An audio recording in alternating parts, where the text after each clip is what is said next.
Coach Desiree Ellis, it's a wonderful pleasure to welcome you to the Gordon Institute of Business Science campus in Ilovo.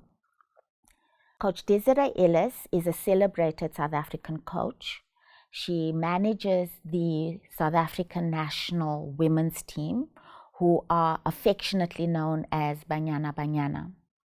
She is celebrated because she has achieved a feat not achieved previously, and that was winning in this past July in 2022, the Women's Africa Cup of Nations, which is also called WAFCON.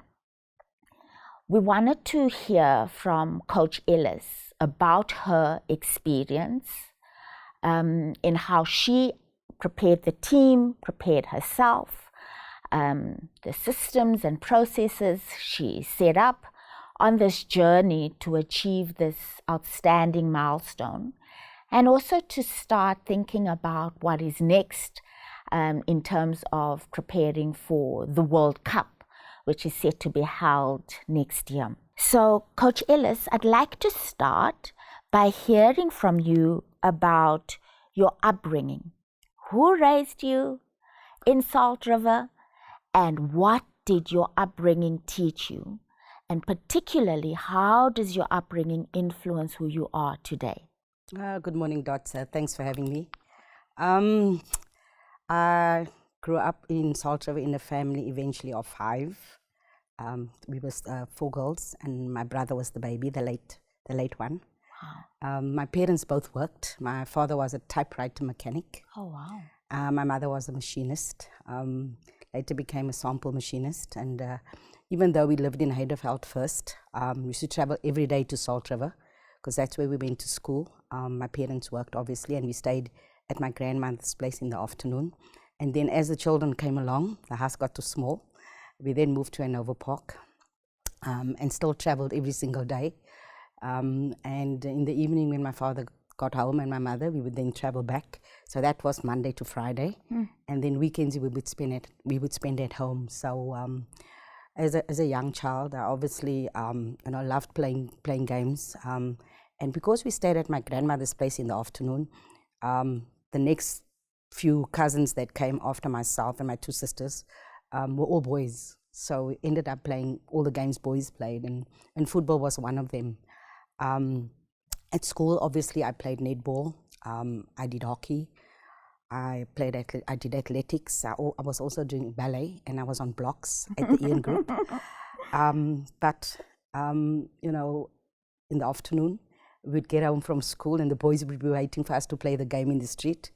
And sometimes my father would drive past when he's going out to see a client, and he would take off my school shoes, and I would just carry on playing barefoot until I got a pair of boots that was like too big for me. Oh, wow. But I carried on playing, and never thought it would come to me playing for the national team. But at the age of 15, I joined the girls team, and my father was my biggest supporter back then, and also my biggest critic. If I didn't do things right, or if I played well, he would always say it wasn't good enough. And then the club that I started at the very next year was about to fold, and my dad then took over the club, and all my sisters were forced to play.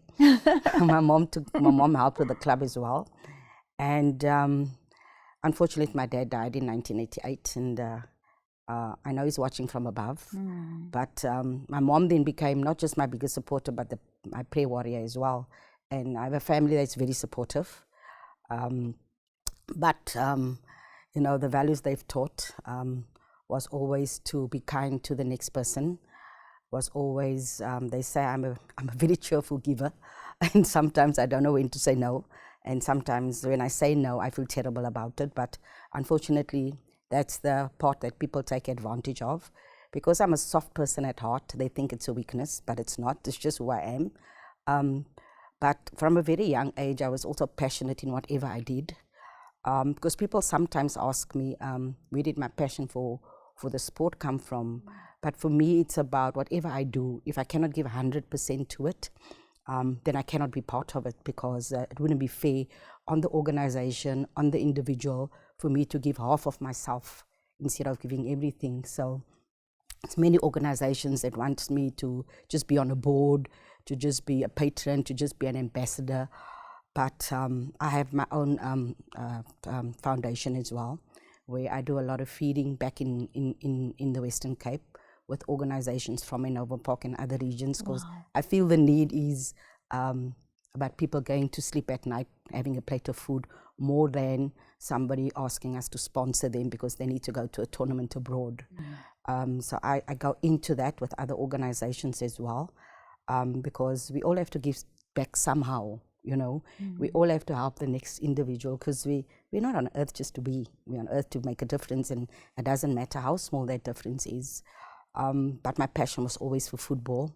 And when I was growing up, people said I wanted to be a boy. But I just wanted to play the sport that I loved, you know. And I think the reason why I got into the sport more and more, because I had parents that were supportive.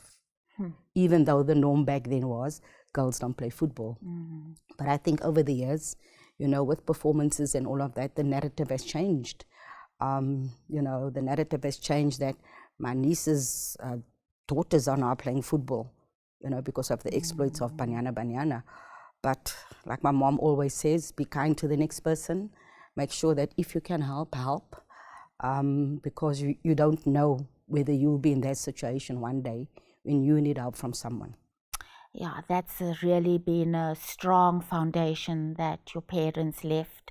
And I can hear the passion in your voice when you talk about them and the values you gained, but also from the lessons that you learned. I want to shift to your career. If you think about your career over time, how did you manage your career? What were some of the career decisions you had to make? And what was the driver of those? When I first tried out for the national team, I worked at a meat market. I worked in the storeroom. I actually made all the spices for all your different polonies. You know, in Cape Town we call it a penny polony. I'm not sure what they call it in Johannesburg.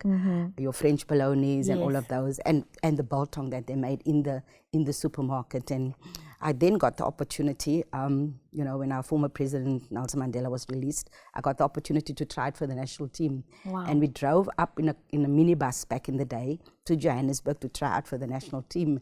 And when I went to the employees, they said, well, you know, I must do what I want to do. And I made sure, went to the different departments, made sure what they needed, there was enough. Even if, you know, I came late, there was enough. And then made the team as a vice captain, scored a hat-trick on debut, very excited. And on the way back, we got a puncture. So I got to work late and I was fired. They said I had absconded. So at this very young age of 30, I'm finally realizing my dream of playing for the national team.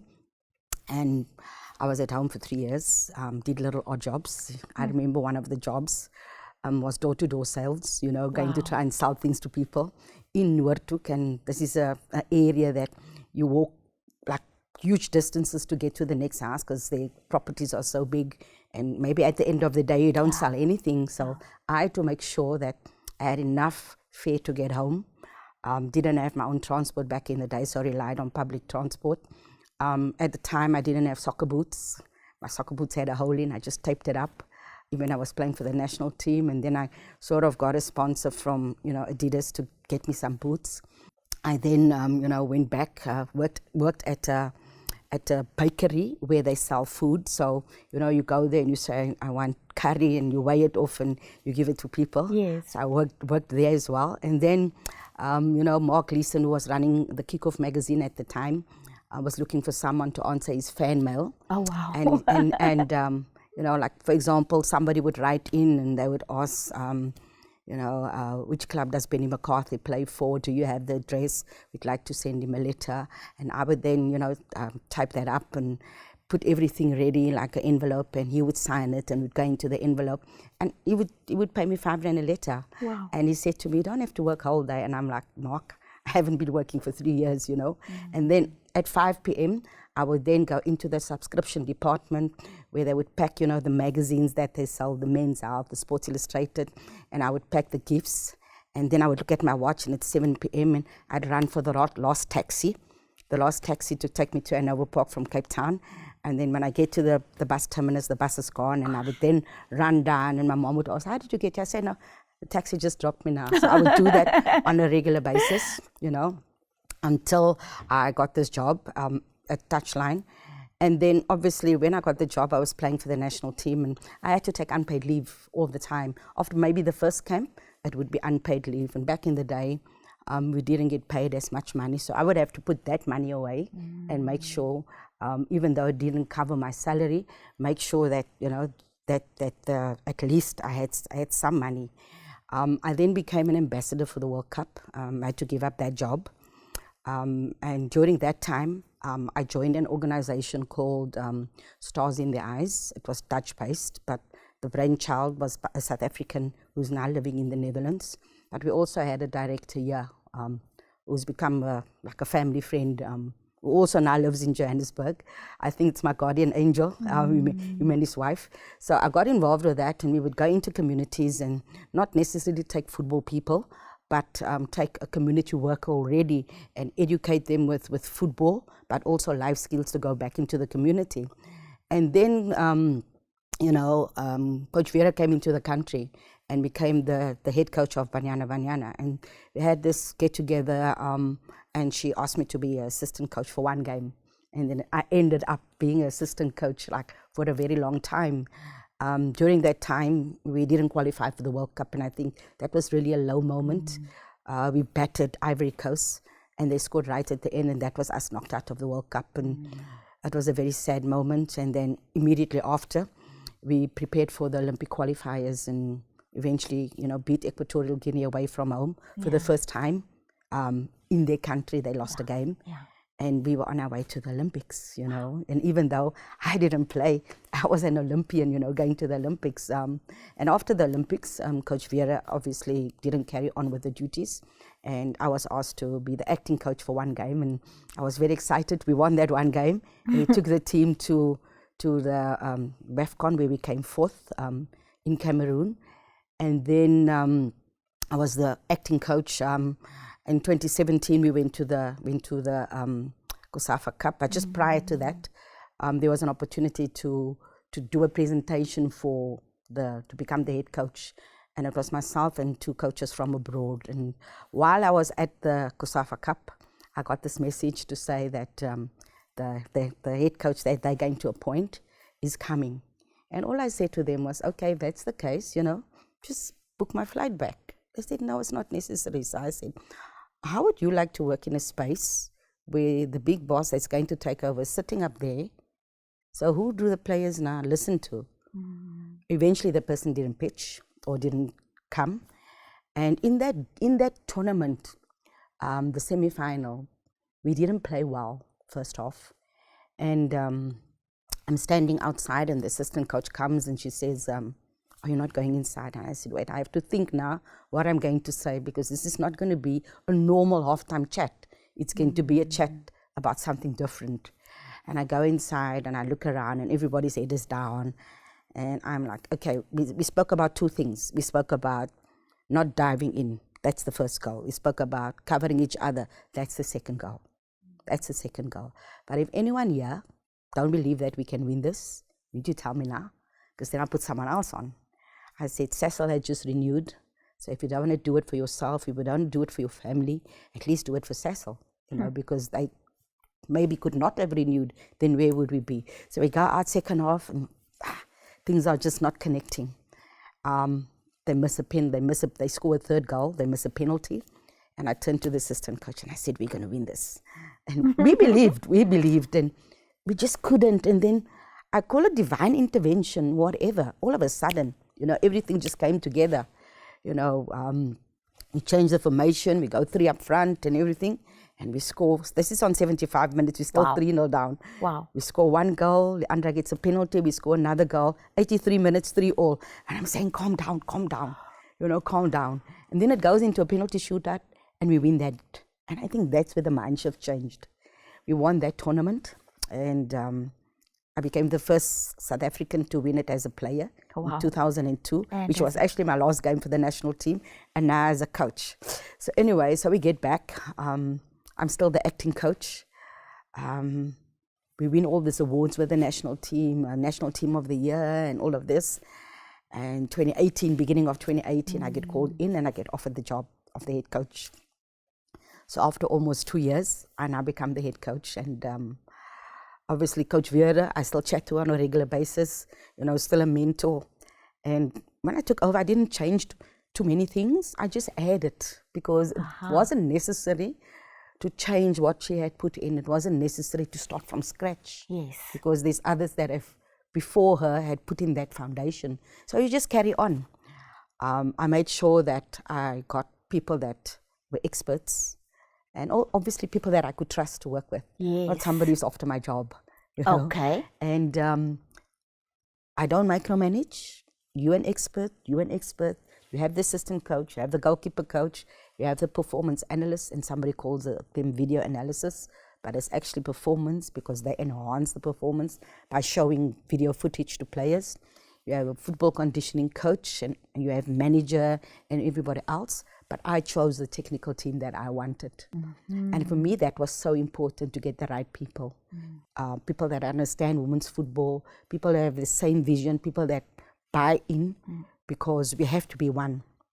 And from there, we then go to the COSAFA again, and now we're playing Cameroon in the final. And I remember in 2016, they bullied us after we outplayed them in the first half. And that was key to see where we are and what we still needed to do to go to the tournament. And we beat them in that tournament, and we knew that we were that close. And we get to the draw, and now we're playing our nemesis Nigeria again.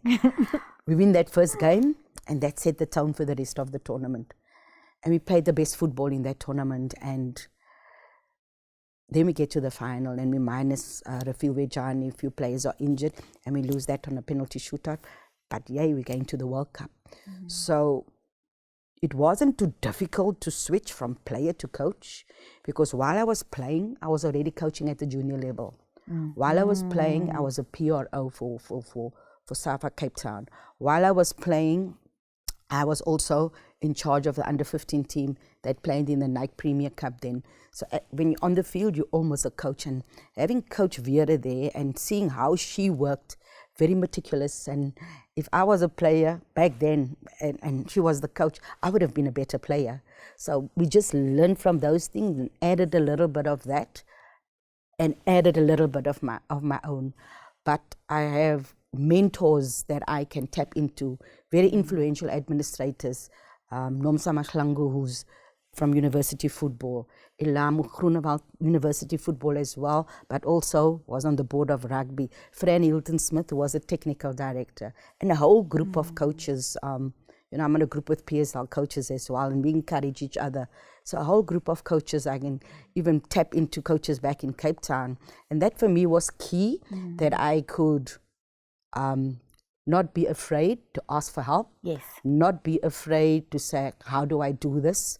I tell people I'm a baby in head coaching, and I sometimes be afraid to ask for help because people will think less of us. But if we don't do things well, people will think even more less of us than what they do. So I'm not afraid to do that. I also tap into my family back home because we live apart. I live in Johannesburg. The rest of my family lives in Cape Town. And then I'm also on a group with my former performance analyst, who's now the head coach of South Sudan, and my assistant coach. And if we want to vent, we vent on there. If we want to lift each other up, we lift each other up. And I do video calls on a regular basis with my colleague in South Sudan. So, there's always those little moments that can lift up. And we try and change when we need to change, but we try to stay there. Most important thing is to stay true to who you are and not change even though you're in this position, but stay true to who you are. And if things don't go your way, you still stay true to that process, because if you don't start with a proper process, the end goal doesn't happen. Beautiful. There's so much to reflect on in what you've just shared about managing your career. It doesn't sound like it was perfectly planned and structured. It sounds very entrepreneurial, now this, then that. And then this idea of making something out of very little, broken shoes and still playing and just taping it up. But also very powerfully what you say about who you surrounded yourself with, understanding your own role, but also respecting the professionals around you, and accessing their intelligence and their skills and talents. And then ending up with the really powerful support that you have from family and then mentors. So really, thank you for sharing that. I want to talk about the fact that you work in a male-dominated industry. And I would like you to please reflect on what were some of the misperceptions you had to deal with that others had of you, but also of the women's team? Look, I think, working in this environment, people are always going to judge you. They're always going to look for that moment of weakness. They're always going to think that you're not capable. But the biggest thing that I did was to get my coaching badges. We call it a coaching license. I think that is the most important thing, to get that knowledge, but also to consistently get more knowledge and work on your craft. Because when you're speaking to people, they can quickly pick up whether you know what you're talking about or not. And I think that for me was important. And I encourage people all the time to continuously educate yourself, because you're also working with a group of players. Now that you have social media, and the internet that can go on there, and players are smart. Players are not just listening to what you say; they challenge you. And in the environment that we work in, I have great support, and I think the narrative changes when the team is successful. The narrative changes when the team does well. Yes, there's moments where the team doesn't do well, and then you get support from the so-called males, but not forgetting there's a lot of males that work in the women's space that have contributed successfully to women's football. And sometimes people say you should get female coaches there, but you cannot, dispute what they've done. And you've got to actually say a big thank you to the males that work in the women's space, because they are there because they've contributed. But we always say that as women, we have to go that extra mile to get the recognition. As women, we have to do the extraordinary, and not just women's football, women in sport in general. And we always looked at the fights that, the USA had and the rest of the world had with the equal pay setup. And what happened then, we always said that for us to be able to, change the narrative, we need to win the medal. I mean, we've been there or thereabouts, have done well, won 4 COSAFA Cup successfully, etc., got to finals, and qualified for the World Cup. And we thought the narrative would change, and it should have. It should not have happened or waited until we won a medal. And the minute we won that medal, the narrative didn't just change for us as women's football. I think it changed for women in sport, because the president said equal pay, the minister said equal pay. Dr. Jordan spoke about Banyana getting the same as Bafana. But if you know your craft, no one can put you down. If you know what you're worth, no one can put you down. And sometimes people think you take the job to prove something to someone. You take the job because you know you're capable and you know you're able.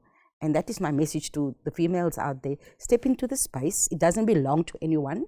It might be a male-dominated environment, but there isn't a name on there. The space is for you to step in. And yes, you might fail. So what? Use that failure then to lift yourself up, and use that failure, because along the way, we've had a few.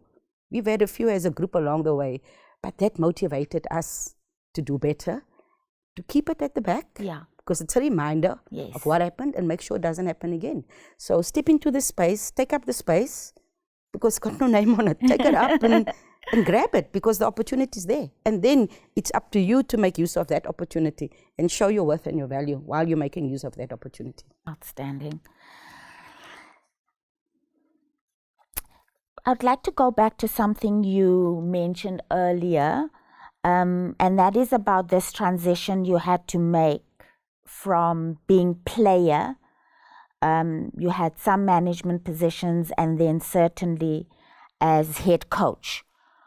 What mindset, values, anything did you have to do differently because you were no longer a player, you were now in a very different role?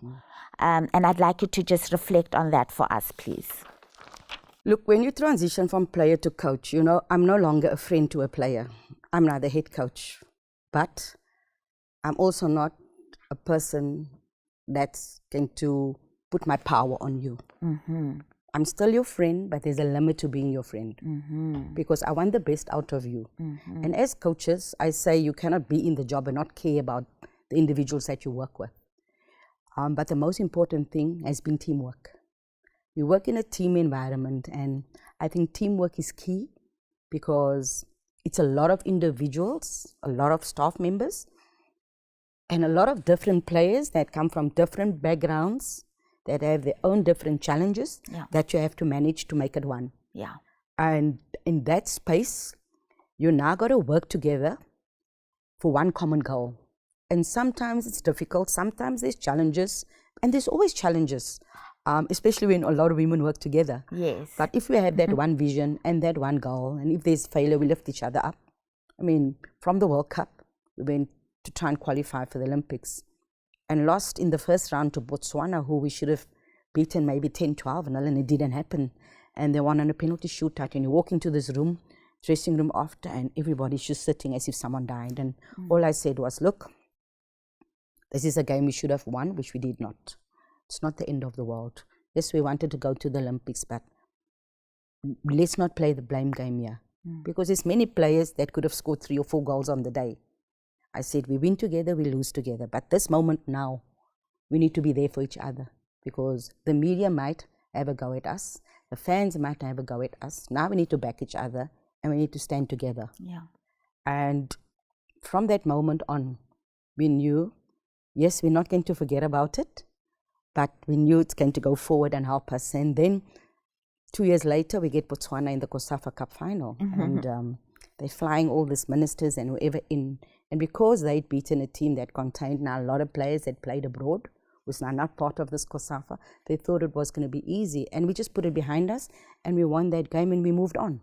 And we moved on because, like the one gentleman said to me, Mr. Mafuvani, who works at SAFA, he said, coach, no team goes throughout without losing a game. And no one walks onto the field with the intention of losing the game. But we have to move on. And in that period, I actually thought I was going to get fired because that was one of the mandates. And during that week, I was just lying in bed and thinking what I could have done differently. And there was nothing because it was wave after wave after wave. They had one chance. I think we had 25. And it was either straight at the goalkeeper, against the post, past the post, even in extra time. And then I just got a phone call. Okay, let's move on. We have this friendly for you. Do you want the friendly? And we moved on. Lovely. So there's something there, you're not stewing in it. You prepare really well. What happens, happens. It's a win or it's a loss. You deal with that and then you let it go and prepare for the next thing. And so that's a really lovely segue into your preparation for WAFCON 2022. I'd like us to really go into that space about thinking about what was your goal. You just come out of losing or coming forth at WAFCON 18, and now you are preparing for 2022. Take us into that journey. What was your main goal? What was your strategy? And then we'll talk about the rest that's associated with that. Okay, so we didn't have a 2020 WAFCON. Yes. Because of COVID. The women's WAFCON was cancelled and we were disappointed because all the other tournaments, CAF went ahead It was so easy just to cancel the women's tournament. And I think from 2018 to 2022 was a long time. And we had gotten to the final and lost, but had gotten to the World Cup. And there were a few lessons that we took out of that as well, because the Philwe Chani had to leave early because of a club commitment, and she needed to go. And we sat with the president and we said, let us qualify for the World Cup and then you can go. So we needed to win the semi-final, which we did. And then the Philwe had to leave. And in the tournament, in the semi-final, Leandra Smeder picked up an injury. And when we got to the final itself and it went into extra time, we could only get 60-odd minutes out of Leandra due to her injury. We then had to move Bambanani into that role as a defensive midfielder and then bring on Nokoma close. So Leandra's our first penalty kicker. She's no longer on the field. Bambanani is one of our penalty kickers. Bambanani starts cramping and we lose the penalty shootout. So when we were getting ready to select a provisional squad and all of those to get ready for the WAFCON 2022, we obviously looked at that, but just prior to that, the draw had come out and we were throwing Nigeria again. And the first game of any tournament is the most important, and we hadn't played well leading up to that. I remember the Kosafa Cup, we came fourth, in 2021. Then we played Zambia in a friendly, we lost 3-0, but we needed to take that friendly because we had two different groups. We had a group that plays abroad and we had a group that plays locally. And the local group had just started their pre-season and was 2 weeks into their pre-season, so in no way were they ready to play, but we needed to make sure. So the other group was up here and the other group was here. So we took the friendly against Zambia and we got slaughtered. We lost 3-0 and the media coverage and everything wasn't good. But we stayed true to the process. We then played Algeria and we knew it was going to be tough because all their players are from abroad and they were in season and we were still busy with pre-season. Wow. We won the first game at home, drew the second game. Now we're going to WAFCON. We then got a friendly against the Netherlands, and we still hadn't played any league football. So it was 6 weeks down the line, but we also needed to take that friendly. This is all preparation, and it could so easy have been 3-3. Tembi missing a chance, Noko missing a penalty. In the end, we lose 5-1. We get slaughtered again, in the media and everything. And we're just staying together and try to be as true as we can be with each other, because the end goal is winning that WAFCON. The end goal is qualifying up for our second successive World Cup. And then we get to May, and now we've also got two groups now. So the players from abroad season either ended towards the end of May or the middle of May. And our camp is starting on the 10th of June. But we wanted a camp from the 5th, which we couldn't get. So we had to improvise again. How do we do this? So instead of having a whole week to select, we maybe have 3 days now to select because we needed to get this group together. So the overseas-based players obviously come in a little later because we needed to give them some time off, also to go and reconnect with the family, which is important after being abroad for a while and maybe not even coming home Christmas time. So they come in, and in the meanwhile, we've whittled the squad down a bit. So we called this meeting because we had a few challenges in 2019. And we decided to call this meeting. So we're sitting there with a mixture of local and overseas-based players, but all the senior players. And I say to them, look, what is your ambition for this tournament? And Jermaine says, we want to win it. And I said, okay, there's a small matter of qualifying for the World Cup first. Because you win your quarterfinal match, you qualify for the World Cup, right? In the past, it was the semi-final. In the past, it was the finalists and one team, a third team that plays off for the third and fourth place. Now it's the semi-finalists. So we get to this quarterfinal. You win. I said, Jermaine, is that? She said, if we win it, we don't worry about that. We're qualifying. I said, okay. We can only win this if we won. We can only win this if you buy in. We can only win this if we have one vision. But we don't set the standard. You do. We don't set the culture. You do. You hold each other accountable. If somebody steps out of line, you pull them back in. The goalkeeper coach said, we need to bring hope because of what is happening in the country with load shedding and everything else. Sometimes some people don't even have water. So we need to bring hope. And then I say, because in 2019 we dropped a very influential player at the end, and maybe the lesson learned from that, we should have done it sooner, but we kept hoping and kept hoping and kept hoping. And then I say, maybe 1, 2, or 3 of you here don't make it. And that's the reality. Janine says we have a lot of experience. I say, experience will only help if it still adds value. Because if you have experience and it's not adding value, it won't help. But Thembi was the game changer. Because Thembi says, if you get 1 minute, let it be your best.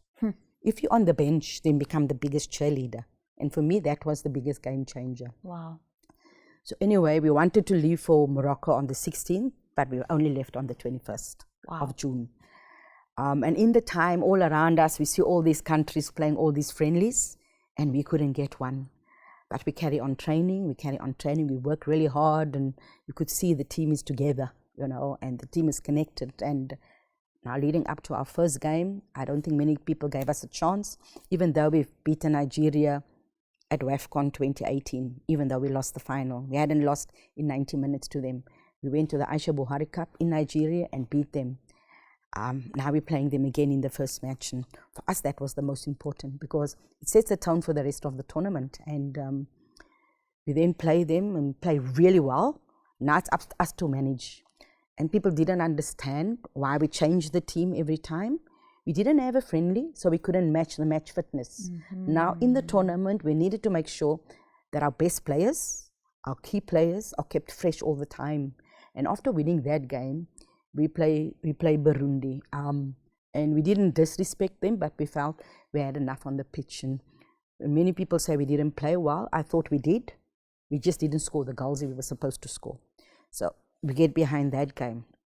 Now we play Botswana, and it's always this big rivalry because we know such a lot of each other, but because they've beaten us at a major competition, it's always that rivalry. And we play them, Jermaine gets injured, she comes off, and then Thembi picks up an injury, and it's a very big injury. At the time, we didn't know, but I think deep down we knew because Thembi doesn't stay down. The prognosis is that Thembi is out of the tournament and out for a very long time.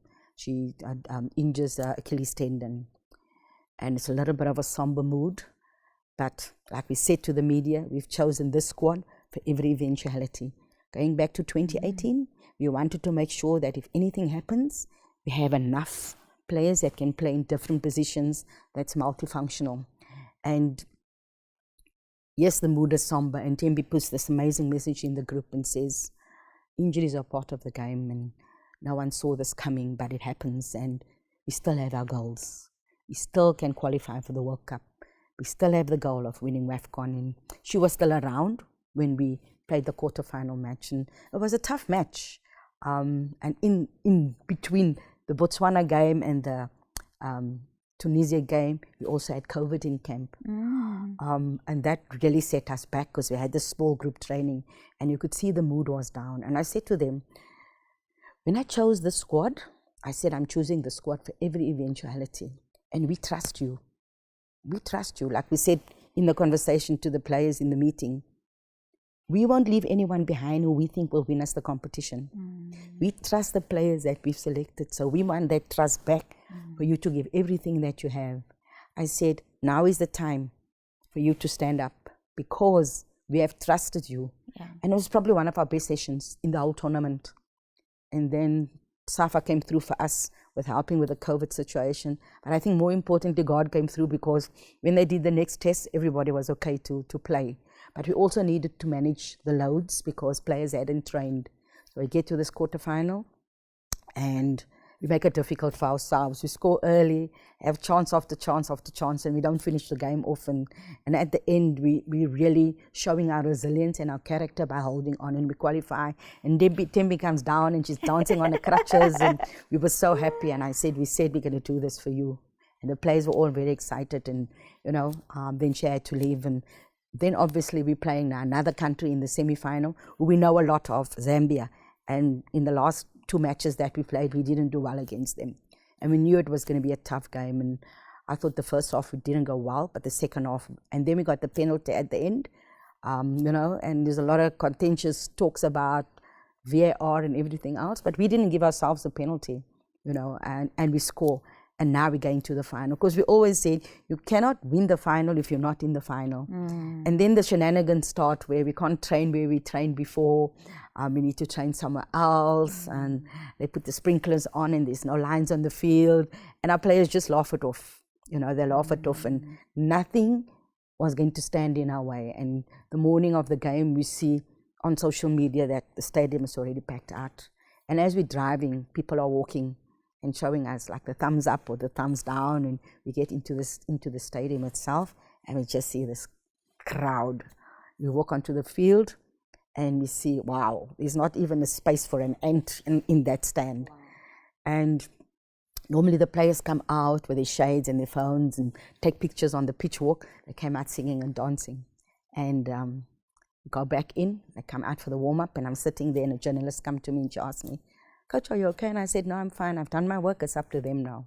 And in our team talk, we're saying, now is the time where you got to help each other, because you're not going to hear us.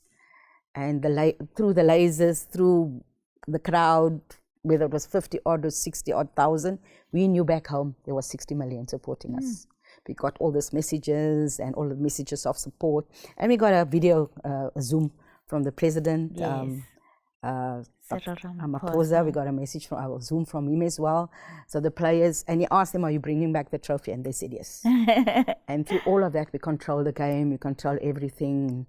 And at the end, we make a mistake and they score. And then we're fighting and showing our true character. And then the board goes up and it says 9 minutes. Oh gosh, I almost died. I kept asking the assistant coach, kept looking back and saying, "Coach T, how much minutes?" She said, 7, coach. Coach T, how much minutes? 6. Coach T, how much minutes? 5. And when the final whistle went, it was jubilation, tears of joy, thanking God and all of those. But, you know, the togetherness, the commitment, the sacrifices. And I think it's most probably the most connected team that I've been a part of, that they had this one mission, that nothing and no one, even the challenges that we had within the group, with the COVID, with the injuries, even those challenges we had, somebody else just rose and stepped up. You know, when Tembi got injured, Jermaine stepped up. You know, when we had the COVID cases, others stepped up. And it was so important for others to raise their levels within the group, to stand up if no one else could stand up. And then through them standing up, everybody stood up. But it was so together and so connected. That's really powerful, and you speak with such affection for the team. And I wonder what advice you give managers and leaders in other contexts. What have you learned about how to lead a team in order to be able to achieve any set objective? Look, within the space that I work in and within the environment that I work in, there's always challenges and issues. And we try to not sweep it under the carpet, but we try to make everybody part of the team. I think for us, that was the most important thing. It was not me saying we're going to do this. It was not me saying that is what we're going to need to do. Yeah. We made everyone a part of who we are, because you've got to buy in and have one vision. You can't have them and us. Sometimes we would say to the players, how do you think we should play today? You know, what do you think we should do? Sometimes we'd give them the game and say, give us feedback. We didn't just pump them with information. Sometimes we'd see something at training and we'd call the group in, maybe it's a group of defenders, and we'd show them something and say, how do you solve this? So it was not just us feeding, it was both ways. And I think for us that was important, making everybody a part of it. And if there's a challenge, we all sit together and we try to sort it out.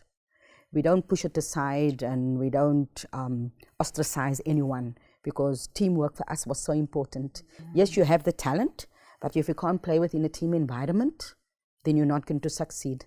And each and every one has a role to play, and allow those individuals to play their role. Yeah. Because if I'm going to the fitness coach and I'm saying, listen, why are you doing this? What do you want to do? If I'm going to the goalkeeper coach and try and interfere, because the goalkeeper coach is an expert.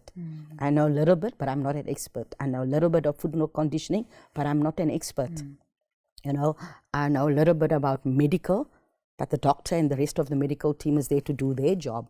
And we allow each and everyone to be their space, but we make sure that we're there for each other. I think that's the most important thing, to make sure that we're there for each other and don't micromanage. Because at the end of the day, if you want your team to be successful, and if you want to be successful, you need to rely 100% on your team. Because yes, the individuals get rewarded and awarded by nominations and awards, but it's through the success of the team. And we always say, teamwork before the individual, because if the team does well, the individual stand out. Yeah. Tell me a little bit more about how you work with a player who is really struggling and underperforming. Look, sometimes it's difficult because social media plays a huge role. When social media tells you you're that fantastic, it sometimes doesn't sit well with us because we're trying to help. Sometimes the player is really open to learning. Sometimes the player is not open to learning. But we try to help as much as we can. We had a player who hasn't been playing well for a while and said to the player to go to a better club, to go to a better league, but it hasn't helped. And we called the player in and said, look, listen, we know and you know that you are not playing well. And at first, she went to the performance analyst and he asked her rating out of 10 and she gave herself 7. And I was surprised. And obviously he reported that to me. And then we called the player in and we asked her rating and she said 5 out of 10. And the assistant coach looked at me. I shouldn't say anything, but I wasn't going to. And in actual fact, I would have given myself 3 out of 10, you know. And then we said, we're not helping by selecting you because your performance is not going like this, your performance is going like this. And maybe we shouldn't select you again. And we asked, do you know what the problem is? No, coach. I said, look at this and then look at this. So we showed her clips from 2019 from the World Cup. And we showed her what she's doing now. And she started smiling. But it was very difficult initially to get through to her because she didn't think that she was playing badly. So we showed her that and we said, this is where you need to be. But at the moment you're here. And she said, I understand. And I said, I can give you this. You know, I can give you this to have a look at. And that's the only way we can get through to players sometimes. Sometimes the challenge is not even football. Sometimes the challenge is at home. Sometimes the challenge is because a lot of them are students now. Sometimes that's the challenge. So we try to train once a day so that they can also concentrate on whatever schoolwork they need to do and make sure we also sometimes have one-on-ones with players just to find out how they are, is everything okay at home, is there any way we can help, not just in camp but outside of camp. And I think that for us is important. And it was more so during COVID. We never knew what was going to happen. How we send out programs and players asked like, why am I training? I said to be ready when everything becomes okay. When is that? I said, I don't know. So I divided that group into 3 to give personal interaction because we've always had this teamwork thing. Like even now, we have players that are studying and we haven't called them back to camp because they also need to finish. We have a player in matric. We haven't called her because she needs to finish a matric. Because back in the day when I played, there were so many unemployed. Now we have 90 to 99% that are studying, that have degrees, and trying to help them to become a holistic person, not just a football player, to make sure that there's life after football. So we try to have that one-on-one. Sometimes it's difficult. Sometimes players don't understand. Sometimes players think you're on their case. And we had a player say like, you know, you keep nagging and I do my best. And I said, as a coach, you always want more because we always know there's more in there. You know, if I'm not nagging on you, then there's a problem because then you should worry.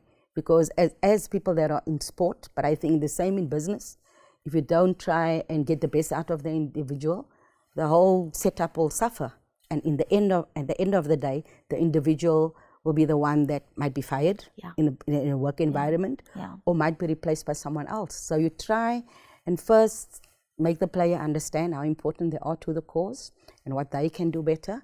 And unfortunately, if the player doesn't see that, you know, then players sometimes get replaced by someone else. In general, how do you motivate the team?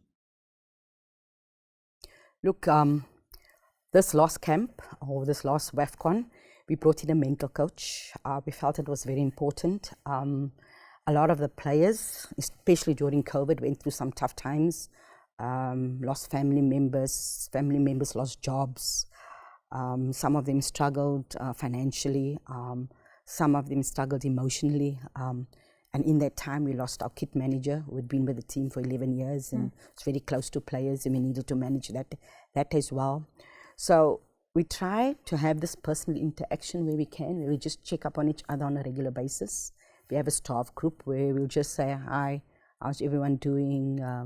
If anyone needs to talk, maybe you want to send us a private message, or sometimes we'll see something on social media that they're not okay, and then we'll pick up the phone and we'll try and speak to them, But during this time, we brought a mental coach, because as the technical team, it's sometimes difficult for an individual to come and tell us they have issues or they have a challenge, because we are selecting the team, and they would think that because of that, we wouldn't be open to them. So we brought in this mental coach, and she had this bus that we all on, and the bus would obviously stop along the way, pick up other people, drop off other people.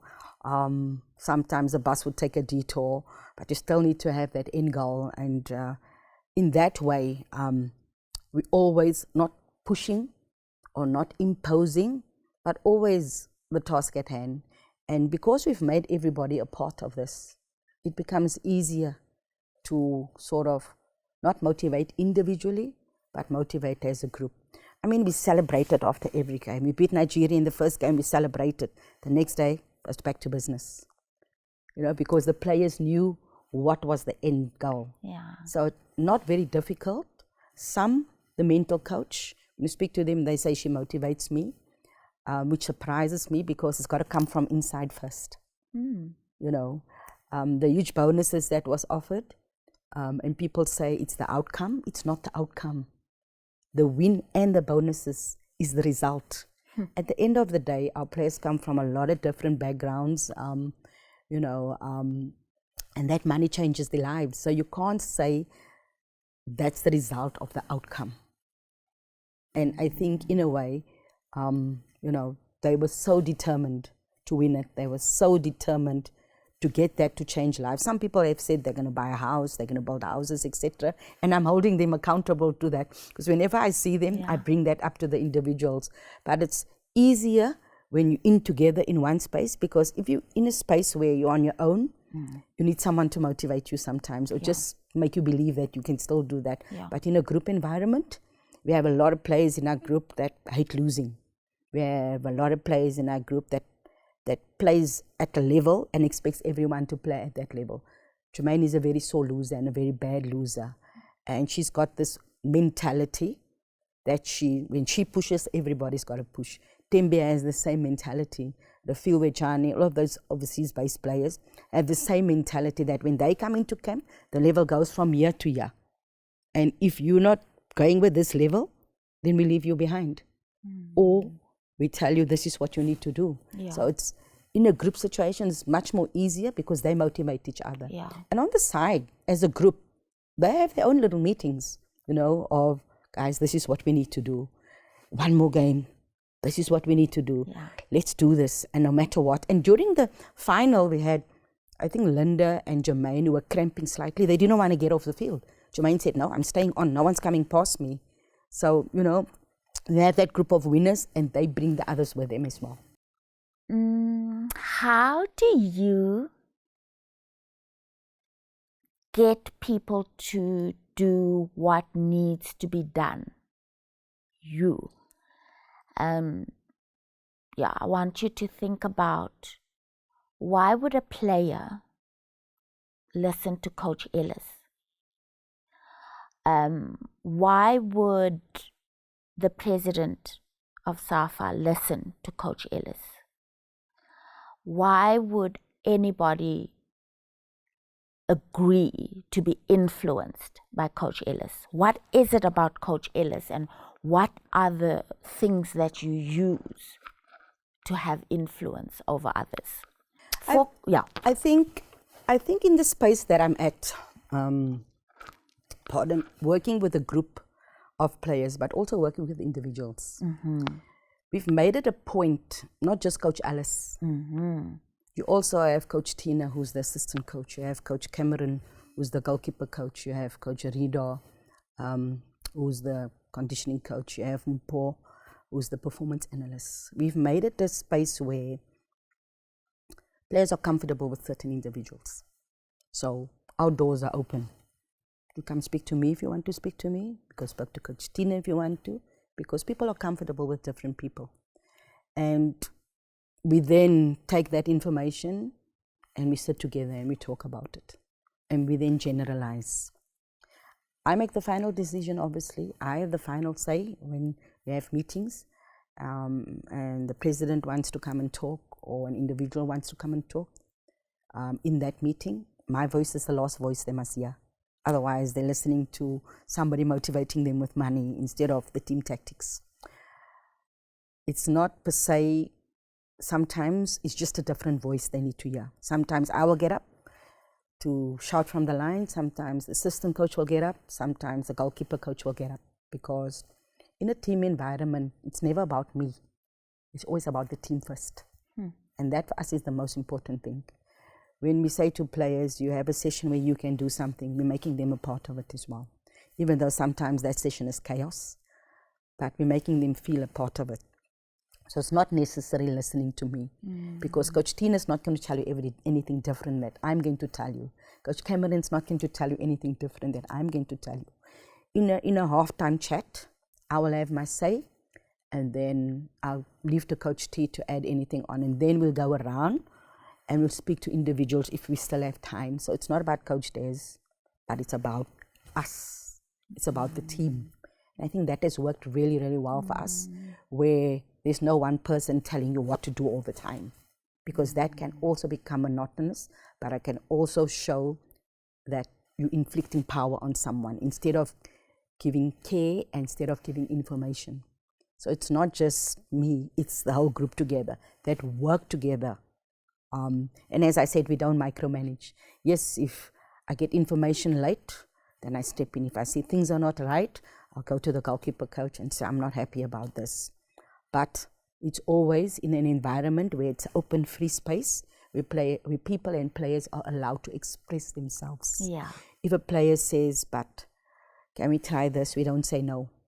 Even though we might think it might not work, we still allow them the space to be able to do it, for them to maybe see it might not work. Yeah. We have open discussions and there's disagreements. But at the end of the day, we have one common goal. And you cannot just have an environment where you push the disagreements aside, or where you just feed people with information, because people need to also solve problems on their own. Otherwise, it becomes a remote control. And you don't want a remote control. You want players to become better players. You want them to become better human beings. You want them to become people that look out for each other and that care about each other. And I think the space that we work in, we've brought that mentality where it's one for all and all for one. Because we have one goal. It's not a group of people that have a separate goal, because then you won't succeed. So in any business, if you're thinking that you as the head is the all in all, then you're in the wrong space. Then you are not going to get the best out of your individuals, and you're not going to succeed in the task that you're putting in front of everyone else. Excellent. So I want to add to that question with this statement that we all have power, irrespective of who we are, but we can use that power or we can choose not to use our power. What is your opinion about that? I think sometimes we tend to overstep. Sometimes we tend to, because we're in a position of power, people must know we're in a position of power. I haven't changed who I am. I'm still the same person. I still do the same things. I still am as humble as can be. And players within the team use their power to motivate others. Use their power to be influential in what they do to motivate others. I remember seeing Tembi giving a whole lot of soccer boots to her former teammates at her place. At the previous match team that she was at, and in different ways players are motivating each other. I think sometimes we overstep that mark. We don't become the person that we were, we become someone else, and through becoming someone else you don't see the power that the other person has that can add value to the whole situation. I think everybody knows you're in a position of power, but it doesn't have to be out there for everybody to see, because the power that you have around you, I think, is more important than the power that you want to put above everyone else. So you have quite a stressful job. Tell us about the day in a life of Coach Ellis, maybe two contrasts when you're not in camp and when you are in camp. Well, leading up to camp and maybe 3 weeks before camp is already stressful, because this don't go your way, that don't go your way, this don't go your way. And like I said, I have this group that I'm on with 2 other coaches, and we can vent. I'm also very prayerful, so I think that has helped me along the way a lot. And I think when Coach Tina said to one of her players at the club, "You and Coach Des speak every day." Yes, we do. Not 1 hour, maybe 2 hours, maybe more than 2 or 3 times a day. If you don't have that support, you can actually go crazy, because there are a lot of challenges. And I've a long time learned to control the controllable, to not stress over something that I cannot control. Sometimes I do still, but I try to stay, as calm as I can be, because at the end of the day, that calmness will exuberate onto the rest of the group, because people and players can feel the nervous energy. And it's so important to stay calm. I think social media has put us a lot under stress, because people are allowed to have the pull me down syndrome. I think as women, we need to celebrate each other more. As women, we need to celebrate each other's achievements without nitpicking. And as women, we need to pick each other's brains. If you're successful, what did you do? Maybe I can take something out of you being successful to push me to that higher level. But we're always looking at each other and thinking we didn't work for it. And I think that for me, is important. You've got to celebrate other people before you can even celebrate yourself. And I use all of that, and I tap in at home as well. And I know whenever we do something, my mother's there praying, touching the TV. I know that, and prayer is powerful, prayer is powerful. So I use a lot of that because I think it's so important, but you cannot take the stress level away from the environment that you're in, because your phone rings constantly, and then we have a problem, and then everything is okay, then we have a problem. And unfortunately, sometimes you cannot control that, but I just try to stay as calm as I can. It's not very easy, but it's not easy. It's not easy at all. Being in the environment you are, but I can tap into other people and just have a conversation and talk about it, and then because your work is so public. You talk about social media, and then your performances are live. Everybody can see it, and so I think that you have a different level of stress perhaps than others do. And so we're coming to the end of our conversation, and I wonder, what are the difficult choices or dilemmas that you have had to contend with, and perhaps that leads us into the preparation for the World Cup? Before I became the head coach, I was the acting coach, and I remember there was a game we lost, and we wanted more time, and they didn't give us more time, and we lost the game, and I got called in, and I got asked if I want help, and I said, I don't need help, I need support, because if you bring someone in, I'm no longer the head coach, I'm now the assistant coach. How is that going to help me? I was told that I wasn't tactically astute, etc. I said, give me this job. I can do this work, you know. And there was a time when we lost a couple of matches, and leading up to the 2019 World Cup, we didn't win one match. But we played like really top-ranked countries. We played the US, who was number 1. I think we were 53 at the time. We played Norway. We lost 7-2. And nobody wanted to listen to what happened on that trip. It was a trip that took 3.5 hours. That was meant to take an hour. When the players got to the field, the game got put back. We're supposed to play at 8. We eventually played at 9:15. The players were hungry. We had 15 minutes to warm up. By the time we got onto the field, 20 minutes, we were 4-0 down. Only then we started playing. Nobody cares. People want results. Nobody cares if somebody's injured. Nobody's worried about that. And that is the challenge that we face, you know, with results-driven countries. But we always stay true. I think that for us is key. We trust the process, and we say, if we start the process properly, there will be ups and downs, but don't waver from the process. You know, trust the process. I think the most difficult part currently is the selection. There's so many good players coming through. So we have a scenario where we have all the different formations we play in, and we put players in the positions that they can play in, just to make sure that, you know, we're covering all the positions. But I think the most difficult and most emotional part is telling a player they didn't make the team. And sometimes it's not because the player's not good enough. Most times it's not, but you need someone that can do a little bit more, looking at the scenarios, looking at the formations, and sometimes the player just hasn't done well. I think that for me is the most emotional, the most difficult.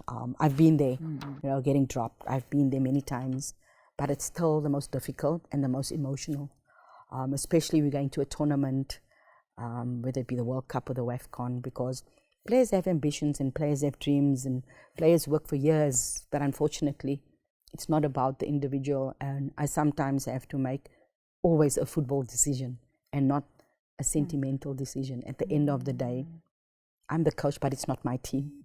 No, the team belongs to the country, and I have to make sure that when I make that decision, that's for the best of the team, and I agonize over it for weeks and months to make sure, you know, is that the right player that I want? And once I make that decision, I've got to trust the whole setup, trust the player, assist the players as much as we can for them to be better.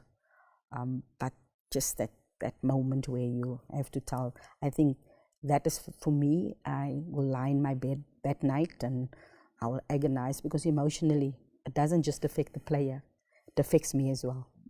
Because I've been in the position where I get dropped and I had to come back. I've been in the position where I'm sitting there and I thought I've done well and I still get dropped. So emotionally that just gets to me. And how do you overcome that? I go back, I will speak to the coaches that I work with, and I'll agonize over it, and you know, we'll discuss it, and at the end of the day, it all comes back, you know, that I've made the right decision.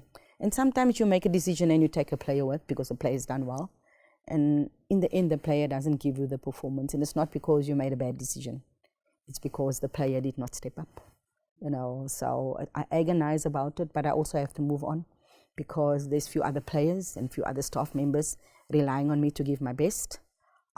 Yes, it stays here because I've someone's dream is on pause because I've made the decision not to select the player. But at the end of the day, I say the player selects herself by her performance, by her attitude, by her teamwork. And if the player can't bring that, I have to make the tough decision. And unfortunately, in this space, you have to make those tough decisions. And we've made them before, and we will continue making them. But it's a decision we have to make, because like we say always, the key word is teamwork. And the key word is the team comes first above every individual. Wow. And if eventually I get fired because we didn't do what we're supposed to do, it's okay. In this job, they say the description is hired to be fired. The one thing that many people are afraid of, that they will lose their job. Yeah. So they don't perform because they're worried about that. To be honest, I'm not afraid to be fired because I know my worth and I know my value. And yes, sometimes there's failure and it happens, but that doesn't mean to say that I'm all of a sudden a bad person, that I'm all of a sudden a bad coach. So God has a plan for each and every one of us, and sometimes that is not in God's plan, and maybe God's got an even bigger door opened up. So whatever happens, I just step into where God has placed me. Thank you. It's wonderful to have had the opportunity to chat to you. I'd like you to please close with the advice you would offer women leaders across this country, this continent, and the world. What are they to learn from your experience, from your failures, from your achievements? You know, when I first stepped into the job as an acting coach, you cannot act. It's called interim acting. You've got to do the job to the best that you can, and I wanted to do it to the best that I could. Whether it was me getting the head coach's job or someone else, I wanted to make sure that whoever takes over, it's someone else, the team's in a good shape. They just have to carry on. But what I've done is also, I've got myself surrounded with mentors, which I think was key, because we don't know everything. We learn all day and every day, and we can learn from the most unlikeliest individual. I've made sure that I surrounded myself with expertise, and the expertise that I work with, I give them the space to perform to the best that they can so that we can be successful. I don't micromanage. I'm not a policewoman, but I can be if I have to. But that's not who I am. I allow them to be who they are, whether it's the staff or the players, so we can get the best out of them. And trust them. Trust them, which is the most important thing. And make sure that you get people that trust you back, that watches your back. Work on your craft. Make sure that you upskill yourself all the time, because environments change and situations change. And if you don't change with the situation, you're the one that's going to be left behind. And care about the people you work with. I think that for me has been key. That's something you cannot pretend, because to get the best out of the individual, you need to know who the individual is. You can't just greet them every morning, but you don't know they're going through some things at home. You can't just greet them every morning without even knowing that they have a brother or a sister, or maybe they have a daughter or a son. And make sure that you allow them to be who they are.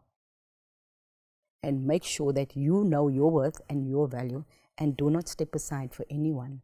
Make sure that everyone is looking at you because you're a woman, not just in a male-dominated environment, and they wait for that key moment where you fail. But without failure, you cannot have success. So don't be afraid to ask for help, because sometimes people think it's a sign of weakness, but if you don't ask for help, in the end, the decision you make will be a bad decision, because you feel that you know everything and no one knows anything. But know your worth, know your value, and trust the man above. Coach Ellis, you've been a wonderful person to talk to this morning. You have edified me. I think your story is an inspirational one, and it is a story that is built on practice over time, on discipline, on application, on faith, but also a deep care for others. And I think that all of us have something to learn from the story you told us today and that you shared with us so beautifully. So we thank you. Everyone has a story to tell, and every story that everyone tells, you can take some little form of inspiration. So many people out there, do not be afraid to tell your story, because as a nation, we're looking for hope, we're looking to inspire each other. Yes. Make sure that when you get up in the morning, you greet someone along the way and smile. That's right. That's right. Thank you so much. And so I'd like to end off by thanking you, the audience, for joining us, for engaging with this content. And I hope that it will inspire you to think about the key insights here, about how we develop strategies and objectives, and how that shapes us and guides us, and how important it is to be able to build teams that are healthy, that are cohesive. I love Coach Ellis's invitation to be authentic, to know your worth, and to get to really know the people around you. I hope also that you will find your own lessons within this, and as a inspiration to try and practice those practices that Coach Ellis has shared with us. And we hope that you'll join us for future sessions like these that we put on here at GIBS. So thank you all very, very much for joining.